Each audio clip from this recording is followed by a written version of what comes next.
Michael Clark Rockefeller was born into one of America's most powerful families on May 18, 1938.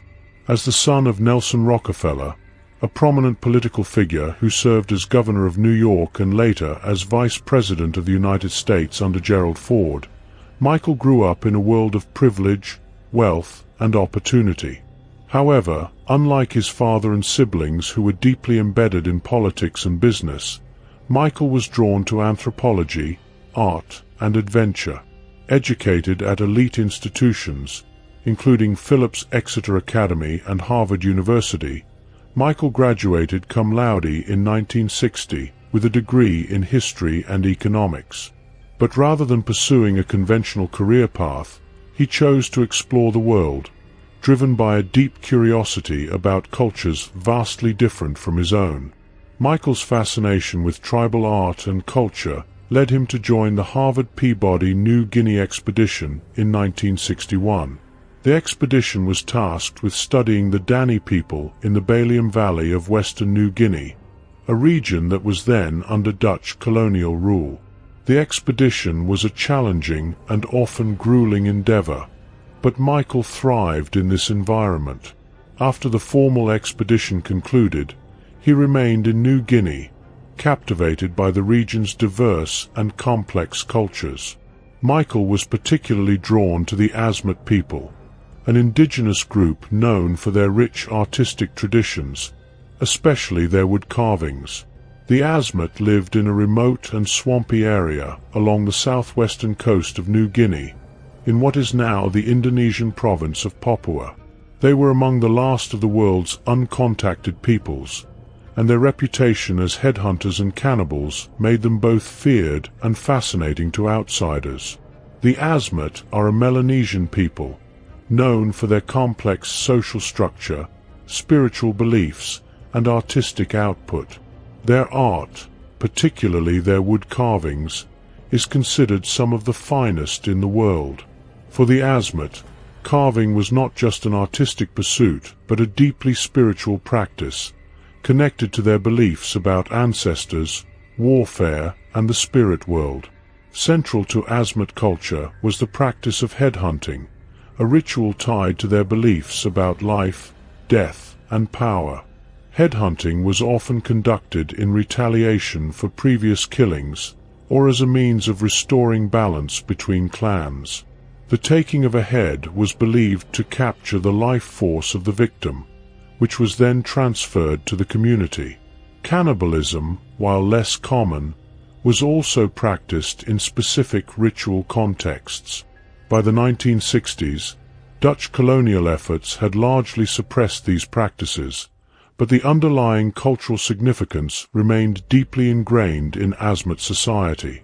Michael Rockefeller, with his anthropological curiosity and desire to collect Asmat art for his father's museum, ventured into this complex and potentially dangerous world. On November 17, 1961, Michael Rockefeller and Dutch anthropologist René Wassing set out in a 40-foot dugout canoe along the southwestern coast of New Guinea. They were attempting to reach the Asmat village of Otsjanep, one of the most remote and isolated communities in the region. The Asmat area was difficult to navigate, with its dense mangrove swamps, tidal rivers, and treacherous seas. As they traveled, the ocean became rough, and their canoe was swamped by waves. With the canoe capsized and drifting, Michael and Wassing clung to the overturned hull. After drifting for several hours, Michael, who was physically fit and a strong swimmer, decided to attempt to swim to shore, which was estimated to be about 12 miles away. His last words to Wassing were, "I think I can make it." He swam away, leaving Wassing alone on the overturned canoe. Wassing was eventually rescued by a Dutch search party, but no trace of Michael was found. His disappearance triggered an intensive search effort involving the Dutch colonial authorities, the Rockefeller family, and even local tribespeople, but nothing conclusive was ever discovered. In the absence of definitive evidence, Numerous theories have emerged about what happened to Michael Rockefeller. The most enduring and controversial theory is that he was killed and possibly eaten by the Asmat people. The cannibalism theory. The theory that Michael Rockefeller was killed and cannibalized by the Asmat was first suggested shortly after his disappearance. This idea gained traction over the years, fueled by rumors, second-hand accounts, and the mysterious nature of the Asmat culture. According to this theory, Michael may have made it to shore after swimming from the capsized canoe. Upon reaching land, he would have found himself in the territory of the Otsjanep clan, one of the most isolated and traditional Asmat groups. The Asmat, while no longer openly practicing headhunting and cannibalism due to pressure from Dutch authorities, still adhered to many of their ancestral beliefs.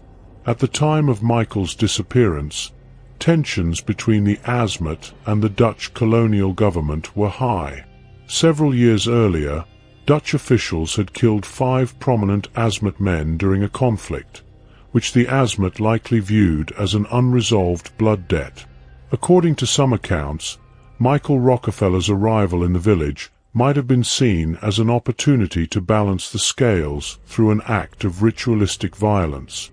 This theory is supported by various pieces of circumstantial evidence, local rumors and testimonies. Over the years, several missionaries, colonial officials, and anthropologists reported hearing stories from the Asmat about a white man who had been killed and eaten by the tribe around the time of Michael's disappearance. These stories often varied in detail, but consistently suggested that such an event had occurred. Asmat accounts. In 2014, journalist Carl Hoffman published Savage Harvest, a tale of cannibals, colonialism, and Michael Rockefeller's tragic quest for primitive art. In his research, Hoffman traveled to New Guinea and interviewed Asmat elders who claimed to have knowledge of Michael Rockefeller's fate. According to Hoffman's sources, Rockefeller was indeed killed by members of the Otsjanep clan. The elders described how Michael's body was ritually dismembered and consumed in accordance with traditional Asmat practices. Dutch government documents. Hoffman also uncovered Dutch colonial documents that suggested the authorities were aware of the possibility that Rockefeller had been killed by the Asmat, but chose not to pursue the matter publicly, possibly to avoid inflaming tensions in the region or embarrassing the Dutch government. Despite these accounts, there has never been any physical evidence to confirm that Michael Rockefeller was killed and eaten by the Asmat.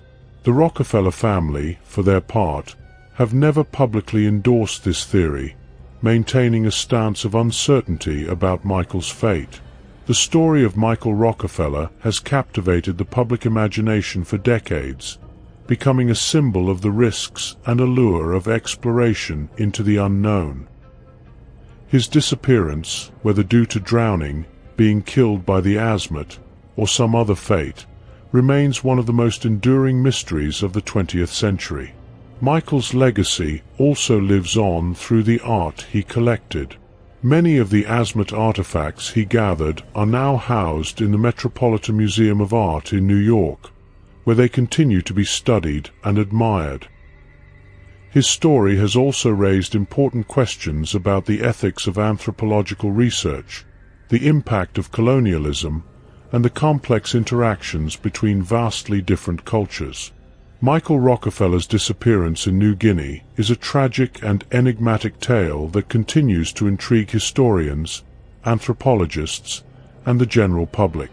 While the theory that he was killed and eaten by the Asmat remains one of the most compelling explanations, it is also a reminder of how little we sometimes understand about other cultures, particularly those that have been subjected to the disruptive forces of colonialism. The truth about what happened to Michael Rockefeller may never be fully known, but his story endures as a poignant example of the mysteries that still exist in our world.